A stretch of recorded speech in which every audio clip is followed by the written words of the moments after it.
जय माता दी मित्रों। देखिए, श्री दुर्गा सप्तशती का पाठ करने जा रहे हैं। पुराने वीडियो देख सकते हैं, उनमें मैंने 3 अध्याय तक ये कर दिए हैं। और अथ सप्तश्लोकी दुर्गा श्री दुर्गा अष्टोत्तर शतनाम स्तोत्रम पाठ विधि श्री दुर्गा सप्तशती के प्रथम अध्याय, द्वितीय और तृतीय अध्याय हो गए हैं। चतुर्थ अध्याय करेंगे आज की वीडियो में। इंद्रादि देवताओं द्वारा देवी की स्तुति।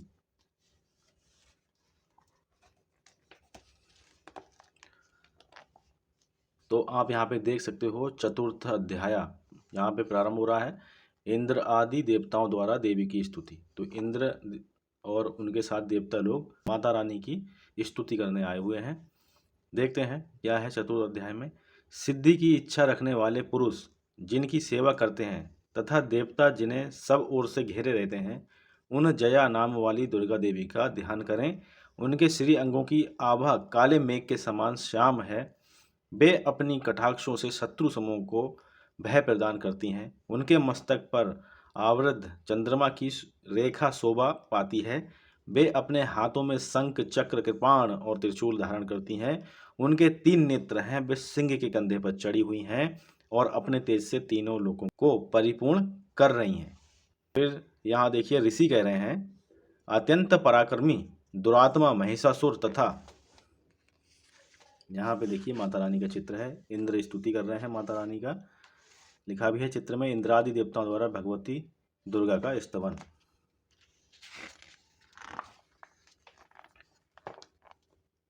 उसकी दैत्य सेना के देवी के हाथ से मारे जाने पर इंद्र आदि देवता परिणाम के लिए गर्दन तथा कंधे झुकाकर उन भगवती दुर्गा का उत्तम वचनों द्वारा स्तवन करने लगे। उस समय उनके सुंदर अंगों में अत्यंत हर्ष के कारण रोमांच हो आया। देवता बोले, संपूर्ण देवताओं की शक्ति का समुदाय ही जिनका स्वरूप है तथा जिन देवी ने अपनी शक्ति से संपूर्ण जगत को व्याप्त कर रखा है, समस्त देवताओं और महर्षियों की पूजनिया उन जगदम्बा को हम भक्तिपूर्वक नमस्कार करते हैं। वे हम लोगों का कल्याण करें। जिनके अनुपम प्रभाव और बल का वर्णन करने में भगवान शेषनाग, ब्रह्मा जी तथा महादेव जी भी समर्थ नहीं हैं, वे भगवती चंडिका संपूर्ण जगत का पालन एवं अशुभ भय का नाश करने का विचार करें।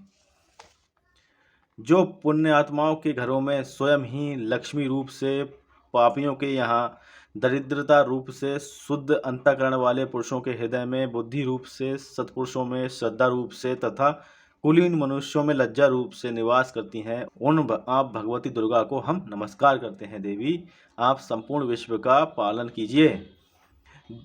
देवी, आपके इस अचिंत्य रूप का असुरों का नाश करने वाले भारी पराक्रम का तथा समस्त देवताओं और दैत्यों के समक्ष युद्ध में प्रकट किए हुए आपके अद्भुत चरित्रों का हम किस प्रकार वर्णन करें।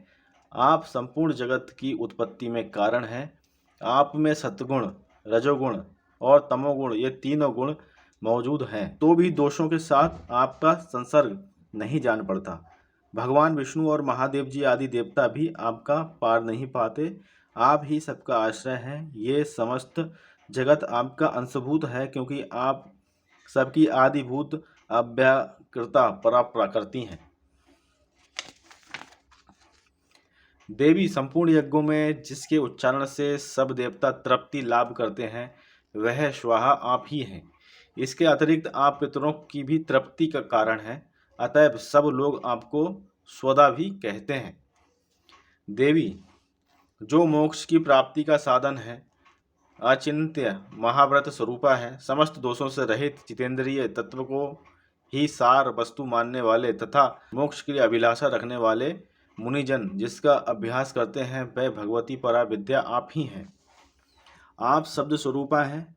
अत्यंत निर्मल ऋग्वेद, यजुर्वेद तथा उद्गीत के मनोहर पदों के पाठ से युक्त सामवेद का भी आधार आप ही हैं।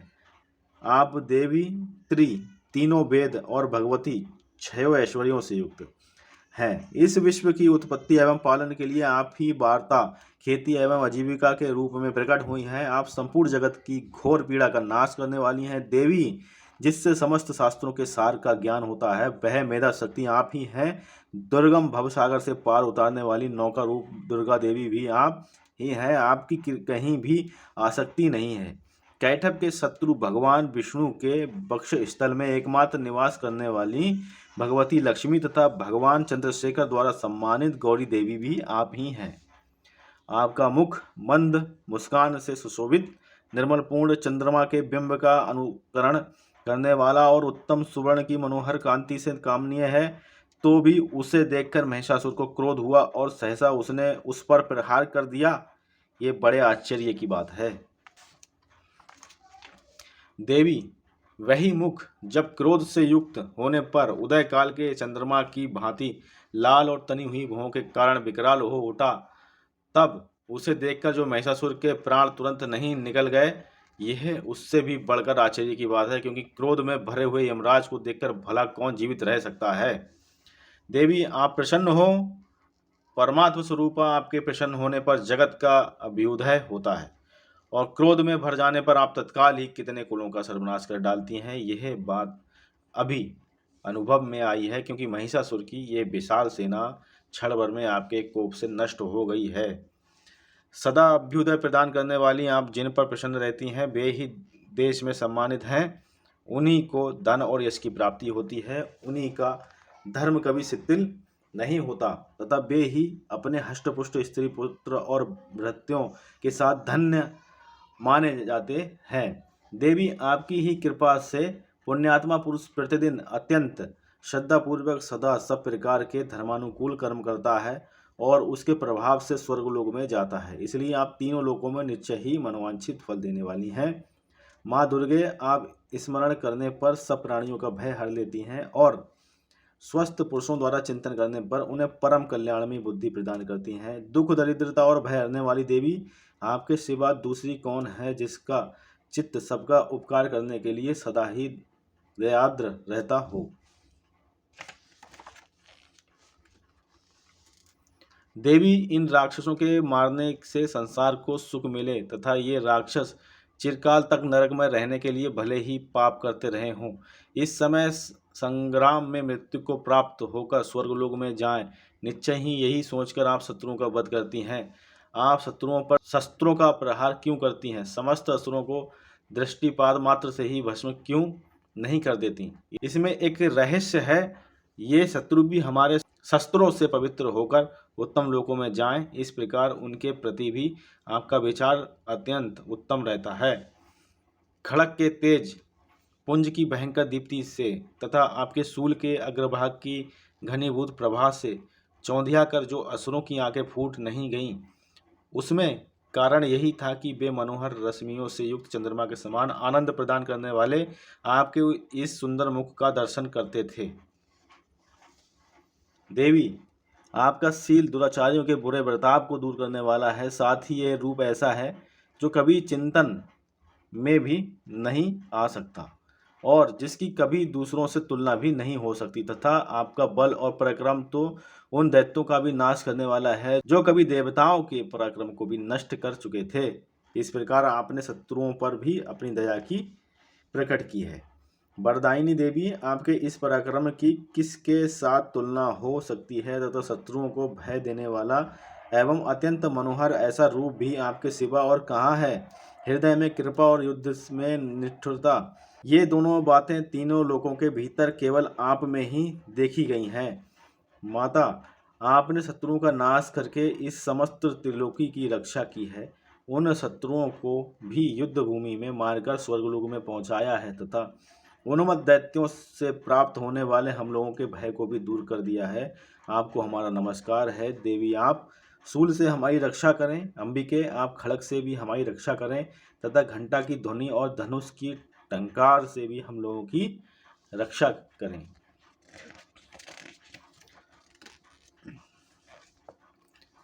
चंडी के पूर्व, पश्चिम और दक्षिण दिशा में आप हमारी रक्षा करें तथा ईश्वरी अपने त्रिशूल को घुमाकर आप उत्तर दिशा में भी हमारी रक्षा करें। तीनों लोकों में आपके जो परम सुंदर एवं अत्यंत भयंकर रूप विचरते रहते हैं, उनके द्वारा भी आप हमारी तथा इस भूलोक की रक्षा करें। अंबिके, आपके कर पल्लवों में शोभा पाने वाले खड़ग, शूल और गदा आदि जो जो अस्त्र हैं, उन सब के द्वारा आप सब ओर से हम लोगों की रक्षा करें।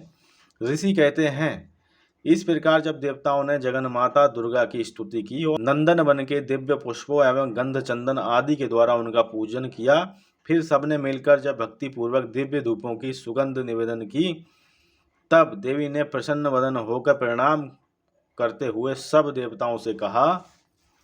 देवी बोली, देवताओं, तुम सब लोग मुझसे जिस वस्तु की अभिलाषा रखते हो उसे मांगो। देवता बोले, भगवती ने हमारी सब इच्छा पूर्ण कर दी, अब कुछ भी बाकी नहीं है, क्योंकि हमारा ये शत्रु महिषासुर मारा गया। महेश्वरी, इतने पर भी यदि आप हमें और वर देना चाहती हैं तो हम जब जब आपका स्मरण करें तब तब आप दर्शन देकर हम लोगों के महान संकट दूर कर दिया करें, तथा प्रसन्न मुखी अंबिके, जो मनुष्य इन स्तोत्रों द्वारा आपकी स्तुति करे उसे वित्त, समृद्धि और वैभव देने के साथ ही उसकी धन और स्त्री आदि संपत्ति को भी बढ़ाने के लिए आप सदा हम पर प्रसन्न रहें।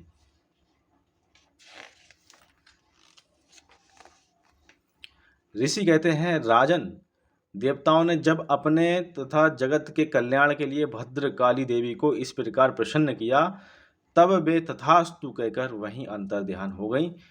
भूपाल, इस प्रकार पूर्व काल में तीनों लोकों का हित चाहने वाली देवी जिस प्रकार देवताओं के शरीर से प्रकट हुई थी, वह सब कथा मैंने कहे सुनाई। अब पुनः देवताओं का उपकार करने वाली वे देवी दुष्ट दैत्यों तथा शुंभ निशुंभ का वध करने एवं सब लोगों की रक्षा करने के लिए गौरी देवी के शरीर से जिस प्रकार प्रकट हुई थी, वह सब प्रसंग मेरे मुंह से सुनो, मैं उसका तुमसे यथावत वर्णन करता हूँ। अब 5वां अध्याय यहाँ से प्रारंभ होगा।